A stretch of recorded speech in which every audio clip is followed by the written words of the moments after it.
Good morning, everyone. Welcome to my daily video blog. Before we get started, I want to reassure all of you who emailed concerned that maybe Tiona had been abducted by aliens. As far as we know, this never happened. Although there is an unexplained scratch on one of Tiona's arms. But if all goes well, Tiona will be back to full vlog duties today. This is day 24 of the vlog and day 68 of distancing physically, if not socially. Today's daily prayer for peace country is China, a place that's been in the news an awful lot lately. It's been interesting over the years visiting some with my friend in the Council of 12, Apostle Mareva Arnaud, about China. That's a country in her part of the world. Today, you're invited to pray for peace and to remember China, and to remember that there's a world out there. Tiona has another book recommendation ready for us. The book today is called It's Okay to Sparkle. Just the title makes me happy. It's by Avery Jackson and was published in 2017 by the author and by her mom. Tiona says, "Mom and Dad tell me that I first encountered Avery when she was on the cover of the National Geographic magazine's issue on gender in December of 2016, and that I got to meet her at an event in Kansas City sometime later." She's from Kansas City. Tiona says, "I don't really remember her from then, but I've met her mother several times, and I enjoy following her on Facebook. This," says Tiona, "is my favorite picture book. It's Avery's story of being a transgender kid." So check out the book. And yesterday, I checked in with my friend, David Lloyd. David lives not far away in Blue Springs, Missouri, but David has a special relationship with Community of Christ in Canada, which is, of course, a big part of my field. Community of Christ in Canada contracts with David's company, Develop Metrics, to work on several things leadership development for us. From the start of that relationship, we were most interested in David's abilities to create great online learning experiences. There's one thing about Canada, it's very big, and many of our congregations are spread out at great distance from each other. So it's great for people to be able to sign up for a class online and to connect with people in other parts of Canada or from somewhere else in the world for learning. David's work is kind of Canada-based, but because the programs are available online, other mission centers have been able to participate too.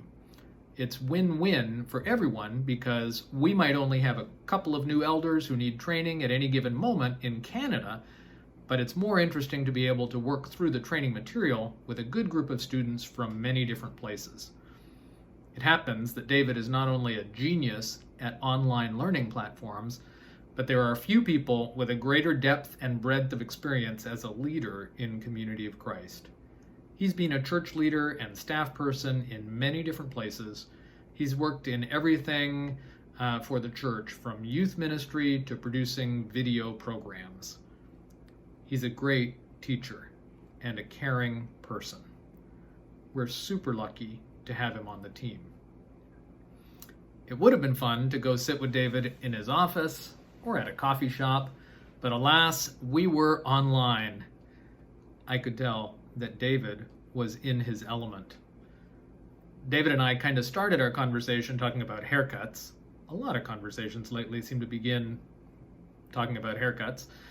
David is reminded of his high school days and the long hair he had back then. But David hasn't really had time to think much about haircuts. Our conversation about how he's been doing went pretty much directly to talking about the dramatic increase in online learning activity that David has been leading. For sure, David is one of those people who was poised for this moment. David says, "We've seen a real uptick in people taking online classes. For the first time in my life," says David, "I've almost thought of myself as an essential worker." Lots of places had to cancel their face-to-face ministry and priesthood classes, so we've been trying to help. Normally, David's program operates on a semester basis with a schedule of classes, and onto that they've overlaid a series of weekend courses. He's more than doubled the number of classes he would normally have running at a time. Weekend classes are also more intense the normal schedule where things are a little more spread out. David says we had to cancel one class that we normally hold twice a year, but that's the only one we canceled. Everything else went way up. We've had 2 additional elder classes, a high priest class, an intro to priesthood ministry class, and a deacon class. It's a challenge, David says, always keeping it at just under 100 students enrolled on the platform we use at any one time. But we do that to keep our overhead costs down. So for the weekend classes, we get the grading done on Monday, we send out certificates, we take the students out of enrollment, and we're ready for the next weekend. We still have the ongoing children and youth worker class that runs pretty much all the time, David says. Our platform allows for different teaching models, David explains. We have book-centered classes. We also have more video-centered classes, like the scripture course. There's also the big blue button option that David talked to me about, which he says is more like Zoom. Although, he points out, the nice thing is with their big blue button classes, that only people enrolled in the program have access. So there's no Zoom bombing. David says we can do tests or quizzes in any of those formats. We can divide people into groups for small group discussion.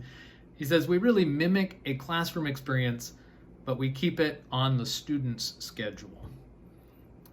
I asked David how many students we've had since he started Develop Metrics. He struggled to remember. His chart for keeping track of that is on his wall in his office, and he hasn't been back there in weeks. We went over 1,000 students at the end of last year, he says, so we must be at about 1,200 by now.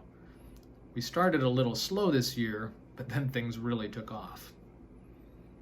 David talked about the shorter one-topic courses he's been working on developing. But he wants to sit down with guests to film some video clips, and he hasn't been able to get the clips recorded during the pandemic. One of those new courses will be a little class on conflict resolution that Sandy Gamay is helping with. There's a short course on faithful disagreement that Ron Harmon and Stacy Cram are helping with.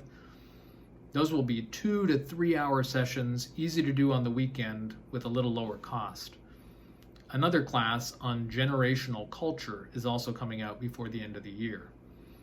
David is actually a real expert on generational culture. It was interesting listening to him reflect on all we know about how the generations reacted to the 9/11 moment. And he's sure that what we're going through now will lead to an even more powerful moment of cultural change. I observed that he sounds very busy. And so I asked him, "Are you drowning?" He said, "No, but we've invested in different life rafts." He mused that it helps that it's not so much new content. David says he's got 4 classes going right now, and this time next week he'll only be leading 1. His wife Bethany is a school teacher, and her year ends this week. They're dreaming about some sort of safe mini vacation, something that they could do together. David and Bethany are huge Disney fans. In fact, one of David's claims to fame is that he was on a TV show talking about how to make the most of a Disney park visit. I asked a little about how Disney was doing, and not surprisingly, I got a pretty detailed report on Shanghai Disney reopening, being the first of the Disney parks that was figuring out how to tackle this, and a little bit of reflection on how the USA parks might do that. My sense has always been that family is super important to David. We didn't really talk about it on this conversation, but I know that David is one of those people who lost a parent during the lockdown. They hadn't seen David's mother up close in weeks and only got to see her one last time on the day she passed away. David was glowing when he told me that they finally suspended some social distancing with the grandkids. They had been doing a few limited visits with nothing up close and no hugging. David said, "It's really hard to tell a 4-year-old running at you at full tilt with arms open that you can't hug." I'm glad to hear that the family will be somewhat reunited. I hope that David is able to find good balance. I think Disney should recruit him to film a fabulous quarantine Disney vacation with just David and his family in the park for a week, enjoying all the Disney stuff with no lines. Anyway, it was great visiting with David. Okay, it's about time for our big daily announcement. Da da da da da da da da da da da da da da da da. Now in this moment, now in this day, but the question is, what day is today? Wait for it. Today is Saturday. Yay, Saturday! Yay, yay, yay! Oh, we missed you, Tiona, yesterday. It wasn't the same without you. Okay, well, I'm not going to keep you much longer than that. I'm hoping to be back again tomorrow with another What Days Today video blog. Again tomorrow, I'll remind you of the daily prayer for peace country of the day. Tiona will have another book recommendation, and I'm looking forward to reporting on another check-in with another person to update you on how they're doing. If you're interested in keeping an eye on the courses that David is offering through Develop Metrics, I'll put a link to that in the description. On David's website, you can see the full schedule of classes. David's got all the basic priesthood preparation courses for Community of Christ, plus several others, including a course required to become a registered youth worker. You'll also find new things there as courses become available. There's even a page on the website that gives a general overview of how the courses work. And hey, this is a great time to take an online class, right? David says that one of the greatest things about taking classes this way is the diversity of students that you run into. Pretty much every class includes multiple generations and multiple English accents. It's not unusual to hear a range of voices from the deep South USA, says David, up to downtown Toronto. And although David doesn't market in Europe, he admits that through word of mouth, a few from across the Atlantic have heard about classes and have ended up enrolling. If you're in the USA, you can pay for classes on David's website, and in Canada, payment is handled through the Canadian Church office. Do check it out. Okay, so I'm signing off for now from my home in Independence, Missouri. Until tomorrow, please remember to breathe.